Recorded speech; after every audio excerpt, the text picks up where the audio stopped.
Hello everyone, कैसे हैं आप सब। मैं एडवोकेट पायल जैन आपका स्वागत करती हूं आपके अपने चैनल पर टारगेट फॉर आईक्यू।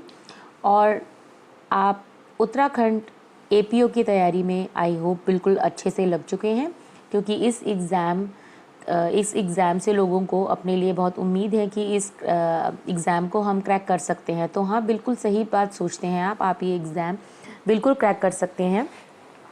बस मेहनत करते रहिए और आप ज़रूर कामयाब होंगे। तो आज की जो वीडियो है वो लॉ स्पेसिफिक है और उसमें भी हम इंडियन एविडेंस एक्ट के टॉप 25 क्वेश्चन उत्तराखंड एपीओ के हिसाब से पढ़ेंगे विद एक्सप्लेनेशन। स्टार्ट करते हैं वीडियो और क्वेश्चन नंबर 1 की तरफ चलते हैं। Definition of primary evidence has been given under. Primary evidence की जो डेफिनेशन है वो आपकी कहाँ पर गिवन है? Is it under section 61, under section 62, 63 और 64? करेक्ट आंसर है आपका 62। प्राइमरी एविडेंस आपका सेक्शन 62 में गिवन है। सेक्शन 61 जो है वो आपकी बात करता है proof of contents of documents, कि जो डॉक्यूमेंट्स के कंटेंट्स हैं, डॉक्यूमेंट्स की बात नहीं कर रहे हैं हम, डॉक्यूमेंट्स के कंटेंट्स की बात कर रहे हैं। तो वो आप कैसे प्रूफ करेंगे? तो वो दो तरीक़ों से किया जाता है, ईदर प्राइमरी एविडेंस और सेकेंडरी एविडेंस। तो सेकेंडरी एविडेंस आपका सेक्शन 62 बात करता है, 63 जो है आपका वो बात करता है सेकेंडरी एविडेंस की। ठीक बात है। और जो सेक्शन 64 है वो बात करता है proof of documents bye primary evidence की। स्पेसिफिकली बात की गई है इसमें कि भाई जो डॉक्यूमेंट्स हैं वो प्रूफ किए जाते हैं बाय प्राइमरी एविडेंस। जो इनकी डेफिनेशन है प्राइमरी एविडेंस की और सेकेंडरी की वो 62 और 63 में गिवन है। Now move on to question number 2। Motive preparation and previous और subsequent conduct is dealt with under which of the following section of the Indian Evidence Act? Is it section 6, B section 7, C section 8 or is it section number 9? Correct answer है आपका इसका section 8। Section 8 जो है वो बात करता है आपकी PCM की। याद रखिएगा वर्ड, इसका कीवर्ड है PCM। PCM मतलब प्रिपरेशन, C मतलब आपका conduct whether it is previous और सब्सिक्वेंट, और M मतलब है आपका मोटिव। सेक्शन नंबर 6 जो है वो बात करता है आपकी सेम ट्रांजैक्शन, जिसको कि हम कहते हैं relevancy of facts forming part of same transaction. Section 7 जो है वो आपकी बात करता है जिसके लिए शॉर्ट वर्ड है स्कोप। ठीक बात है, क्या वर्ड है? स्कोप। स्कोप में है state of things, cause, O से आपका ओकेजन, P से अपॉर्चुनिटी और ई से इफेक्ट। तो ये इसके कीवर्ड्स हैं। और जो सेक्शन नंबर 9 है वो बात करता है facts necessary to explain or introduce relevant facts. Correct answer हो गया इसका section number 8। Next question number 3। Admission not conclusive proof but may estop is come under. ये कौन से सेक्शन में बात की गई है? सेक्शन 30 में ए ऑप्शन आपका, सेक्शन 31 में ऑप्शन बी, सी सेक्शन 33 और is it D section 34? Correct answer है आपका इसका सेक्शन 31। सेक्शन 31 में बात की गई है कि एविडेंस जो हैं कि लोगों ने मतलब जो भी जिससे भी पूछा जाता है, अगर उसने एडमिट कर भी लिया है मैटर के लिए, लेकिन तब भी वो कंक्लूसिव प्रूफ नहीं माने जाएंगे, बट दे में ऑपरेट एज एस्टॉपल। इसमें आपका एस्टॉपल लग जाएगा, लेकिन वो कंक्लूसिव प्रूफ एडमिशन आपका नहीं माना जाएगा। तो इसका करेक्ट ऑप्शन है B section number 31। Question number 4 की बात करते हैं। चैप्टर 3 जो है आपका इंडियन एविडेंस एक्ट का वो किससे डील करता है? A relevancy of facts, B facts which need not to be proved, C oral evidence or is it D documentary evidence? Correct answer है आपका B facts which need not to be proved. ये बात करता है आपके chapter 3 की। जो relevancy of facts है वो बात करता है आपकी चैप्टर 2 की, ओरल एविडेंस बात करता है चैप्टर 4 की, और डॉक्यूमेंट्री एविडेंस में आपका गिवन है अंडर चैप्टर नंबर 5। ठीक, तो करेक्ट ऑप्शन हो गया इसका बी। क्वेश्चन नंबर 5 की बात करते हैं। Which of the following section of the Indian evidence Act deals with public documents? Public document से डील करने वाला कौन सा सेक्शन है? Is it section 74, B section 75, C 76 और is it D section 77?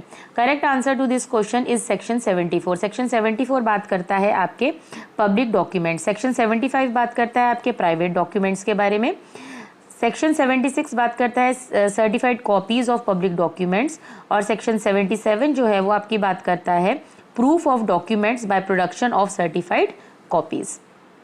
Next question है आपका exclusion of evidence of oral agreement is dealt under, कि जब आपके पास एविडेंस जो है वो डॉक्यूमेंट फॉर्म में है तो ओरल एग्रीमेंट वगैरह को आप एक्सक्लूड कर दीजिए, वो नहीं माने जाएंगे।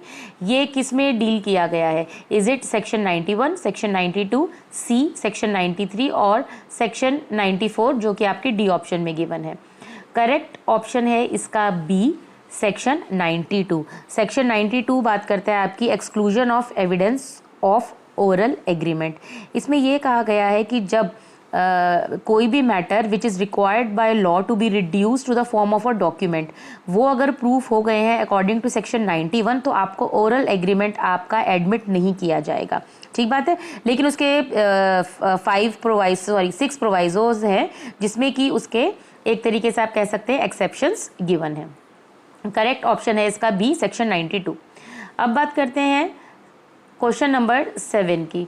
क्वेश्चन नंबर 7 कहता है कि आप एग्जामिनेशन इन चीफ से क्या समझते हैं? What do you understand by examination chief? क्या एग्जामिनेशन चीफ का मतलब है examination of witness by the adverse party? B option examination of witness subsequent to the cross examination by the party who called him. C examination of witness by the party who calls him. D none of them. Examination in chief जो है वो आपका given है under section 137। 137 में अगर आप देखेंगे तो उसमें क्लियरली डिफाइंड है कि the examination of a witness by the party who calls him shall be called his examination in chief. तो इसीलिए जो आपका ऑप्शन बी है जो एग्जामिनेशन ऑफ इसका ऑप्शन है C examination of witness by the party who calls him is examination in chief. ठीक है, 138 जो सेक्शन है वो बात करता है आपकी ऑर्डर ऑफ एग्जामिनेशन में कि किस ऑर्डर से एग्जामिनेशन जो है वो होगा। सबसे पहले होता है आपका एग्जामिनेशन इन चीफ, ठीक बात है, और उसके बाद होता है क्रॉस एग्जामिन और उसके बाद री एग्जामिन होना ज़रूरी नहीं है, लेकिन अगर आपका एग्जामिनेशन इन चीफ हुआ है तो क्रॉस एग्जामिनेशन होता ही होता है।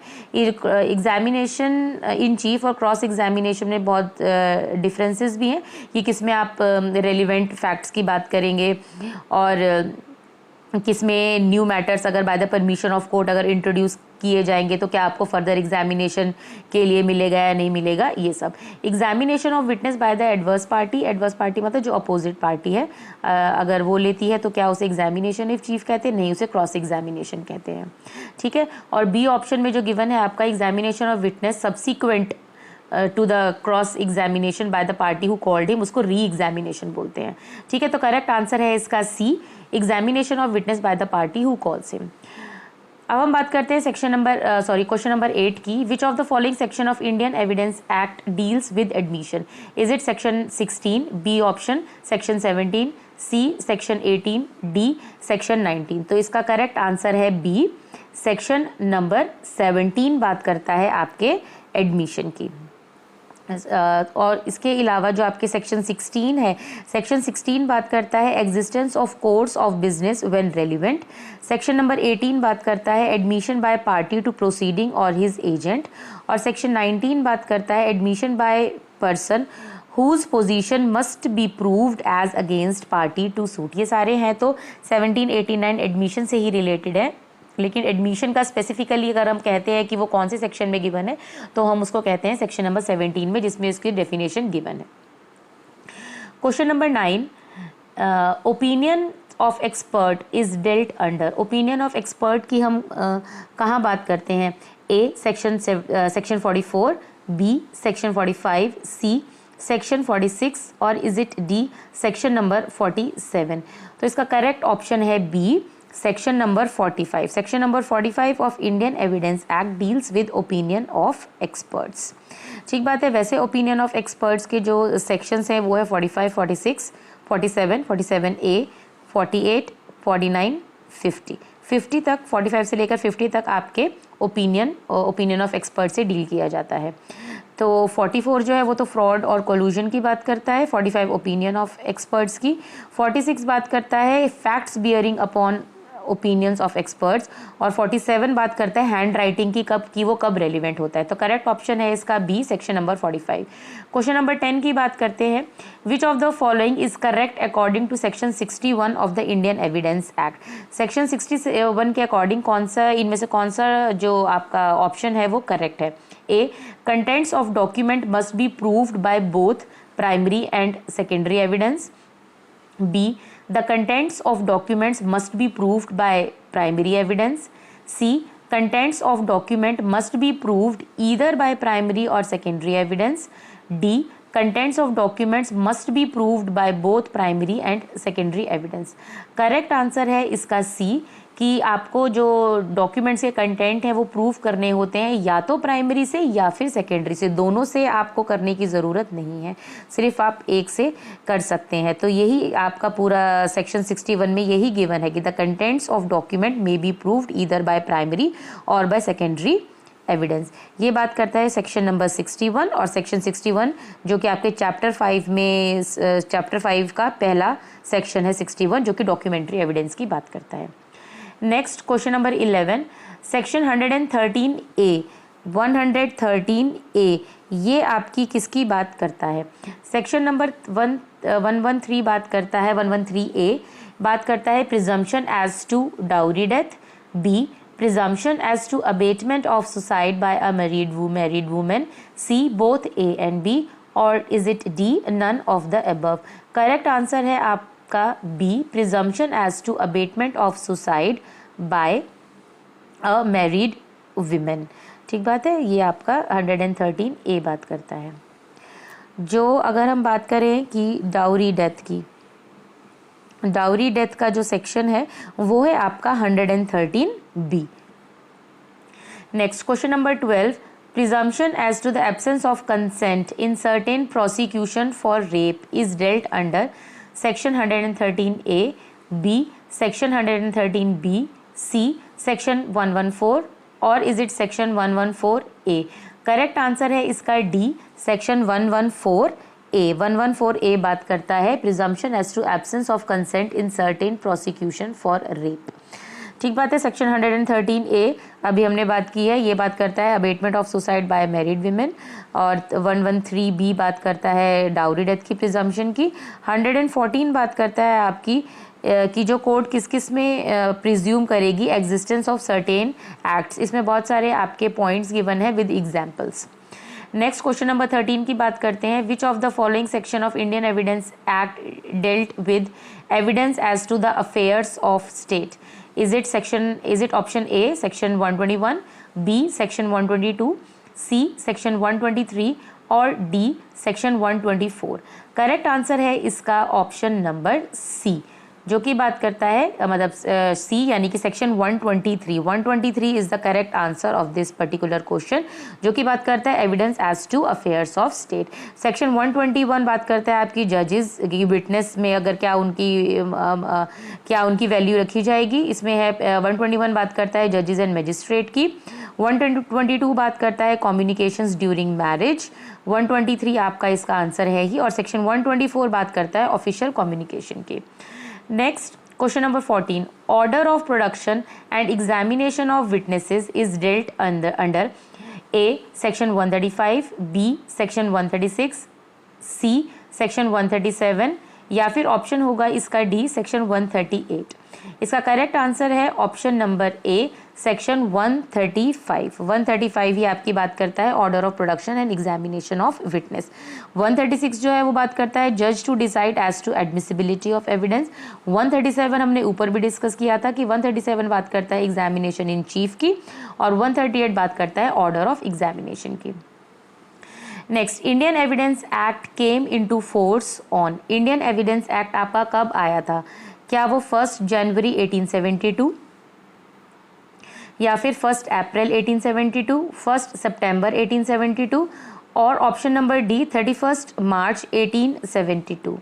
ये जो है आपका आया था, ऑप्शन नंबर सी है इसका आंसर, 1 सितंबर 1872। नेक्स्ट क्वेश्चन नंबर 16 की बात करते हैं हम। Section 8 of the Indian evidence Act deals with, ऊपर मैंने आपको बताया था, ऊपर वाइस वर्सा आया था कि पीसीएम की बात किस में की गई है, तो उसका आंसर था सेक्शन नंबर 8। अब वाइस वर्सा करके क्वेश्चन आया कि सेक्शन 8 में किसकी बात की गई है, तो इसका आंसर होगा B, opinion, motive, preparation and previous और सब्सिक्वेंट कंडक्ट, यानी कि ऑप्शन नंबर बी इसका करेक्ट आंसर है आपका। जो ये बात कर रहे हैं facts bearing upon opinion of experts, ये आपका गिवन है सेक्शन नंबर 46 में। ओपिनियन ऑफ एक्सपर्ट्स गिवन है आपका सेक्शन नंबर 45 में। ठीक बात। अच्छा, अब नेक्स्ट क्वेश्चन की तरफ मूव करते हैं हम। क्वेश्चन नंबर 17 की तरफ। The term admission is defined under section 14, section 29, section 4 और सेक्शन 17। आंसर है इसका option D, section number 17। Next question number 19, which section of the Indian Evidence Act deals with the admissibility of electronic records? Electronic records की बात कहाँ की गई है?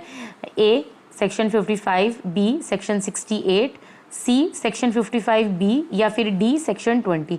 Correct answer है इसका C, section 65B of the Indian evidence act. अगर हम बात करें सेक्शन 55 की, तो वो बात करता है character as affecting damages. Section 68 बात करता है आपकी proof of execution of document required by law to be attested. और सेक्शन नंबर 20 जो है वो बात करता है आपकी admission by person expressly referred, इसको रेफरी भी कहते हैं सेक्शन को, referred to by party to suit. Question number 19 पढ़ते हैं हम। Which is not included in the term of court under the Indian evidence act 1872? A all जजेस, B all persons legally authorise to take evidence, C all magistrates या फिर D arbitrators. अगर आप interpretation clause में जाएंगे तो उसमें definition है कोर्ट की, और कोर्ट में क्या लिखा है? इट इंक्लूड्स ऑल जजेस and magistrates and all persons except arbitrators. तो यानी कि कोर्ट में कौन इंक्लूड नहीं किए जाएंगे? आर्बिट्रेटर्स इंक्लूड नहीं करे जाएंगे। अदरवाइज जो ऑल और लीगली ऑथोराइज्ड पर्सन है टू टेक एविडेंस, उनको भी इंक्लूड किया जाएगा। तो इसका करेक्ट आंसर है ऑप्शन डी, आर्बिट्रेटर्स। आर्बिट्रेटर्स को कोर्ट नहीं माना जाएगा। नेक्स्ट बात करते हैं। Definition of primary evidence has been given under which of the section? Is it section 62, section 67, 64 या फिर 60? करेक्ट ऑप्शन है आपका A, section number 62। Section number 67 जो है वो आपकी बात करता है proof of signature and hand writing, और सेक्शन नंबर 64 बात करता है जब आप डॉक्यूमेंट को प्रूव करते हैं by evidence, by primary evidence. और सेक्शन नंबर 60 जो है वो बात करता है ओरल एविडेंस जो होते हैं वो क्या होने चाहिए? Must be direct. तो करेक्ट ऑप्शन है इसका ए। नेक्स्ट क्वेश्चन 21 की बात करते हैं। Which section of the Indian evidence act deal with the burden of proof as to a particular fact? Correct answer इसका आप बताने से पहले ऑप्शन क्या है इसके? Section number 105 A, B section 102, C section 103 और is it section number 100? Correct answer है इसका C 103। Section 103 deals with the burden of proof as to the particular fact. और आपका जो सेक्शन 105 है वो बात करता है burden of proving that cases of accused comes within exception. Exceptions किसके? आईपीसी के एक्सेप्शंस के अंडर आते हैं। तो वो बर्डन ऑफ प्रूफ ये जो है वो किसकी बात करता है कि बर्डन ऑफ प्रूफ किस पर पड़ेगा? जो एक्सेप्शंस मांग रहा है। तो ए जो है आपका ऑप्शन बिल्कुल नहीं है। ऑप्शन बी की जो बात है 102 उसमें बात की गई है कि बर्डन ऑफ प्रूफ किस पर लाई करता है, ऑन हुम बर्डन ऑफ प्रूफ लाइज, तो ये भी बिल्कुल नहीं है। सेक्शन 103 बात करता है आपकी proof of burden of proof as to a particular fact, और सेक्शन 100 जो है वो बात करता है वो सेक्शन 100 जो है वो आपका एक सेविंग क्लॉज है। Next question number 22, which section deals with fact judicially noticeable need not to be proved? Is it option A section 23, B section 56, C section 43 या फिर D section 34? इसका करेक्ट आंसर है section 56। Section 56 of the Indian evidence act वो बात करता है कि जो फैक्ट जुडिशियली नोटिसेबल हैं उनको आपको प्रूफ करने की ज़रूरत नहीं है। और रही बात सेक्शन नंबर 23 की, सेक्शन 23 में बात की गई है admission in civil cases relevant. Section 56 जो है वो बात करता है, यही इसका आंसर है। Section 56 facts judicially noticeable need not to be proved. Section number 43 जो है वो बात करता है judgment other than mentioned in section 40 to 42। और सेक्शन 34 बात करता है entries in books of accounts when relevant. Question number 23, which section of the Indian evidence act deal with leading questions. Leading questions की बात किस में की गई है? Is it section number 123 which is your option number 1A sorry, B section 141, C section 143 या D section 134? Correct answer है इसका 141। Section 1 to 141 of the Indian evidence Act deals with leading question, यानी कि इसका करेक्ट ऑप्शन है आपका B. Section 123 जो है वो आपका बात करता है evidence as to the affairs to state. Section 141 जो कि लीडिंग क्वेश्चन है, ये आपका आंसर है ही। सेक्शन नंबर 143 बात करता है when they may be asked. They का क्या मतलब है यहाँ पर? Leading question. लीडिंग क्वेश्चन कब आप पूछ सकते हैं। और सेक्शन 134 जो है वो बात करता है आपकी नंबर ऑफ विटनेसेस की। तो नंबर ऑफ विटनेस कितने होने चाहिए? कितने भी हो सकते हैं, any number. Question number 24, which section of the Indian evidence act deal with presumption as to dowry death. Dowry death के प्रिजम्पशन का ऑप्शन आंसर जो है सेक्शन वो कौन सा है? सेक्शन 114, सेक्शन 111, सेक्शन 113B और इज इट सेक्शन 100? तो इसका करेक्ट आंसर है 113B। लास्ट क्वेश्चन की बात करते हैं। लास्ट क्वेश्चन है सेक्शन 101, किसकी बात करता है? ए, when the question is whether any person is the owner of anything of which he is shown to be in possession, the burden of proving that he is not the owner is on the person who affirms that he is not the owner. B, whoever desires any court to give judgment as to any legal right or liability dependent on the existence of facts which he asserts must prove that those facts exist. Option number C, both A and B. D, either A and B. Correct answer है इसका option B, whoever desires any court to give judgment as to any legal right or liability dependent on the existence of fact which he asserts must prove that those fact exist. I hope आपको ये video पसंद आई होगी। ये specifically Indian evidence act को लेके बनी गई थी यूके एपीओ में। इसमें मोस्ट फ्रिक्वेंटली आस्क्ड क्वेश्चंस हैं, तो इन्हें पढ़िए, इन्हें देखिए, इन्हें प्रैक्टिस करिए और बार बार सेक्शंस को रिवाइज करते रहिए। I hope you will like the video and will share it also. And thank you very much. Thank you for watching this video.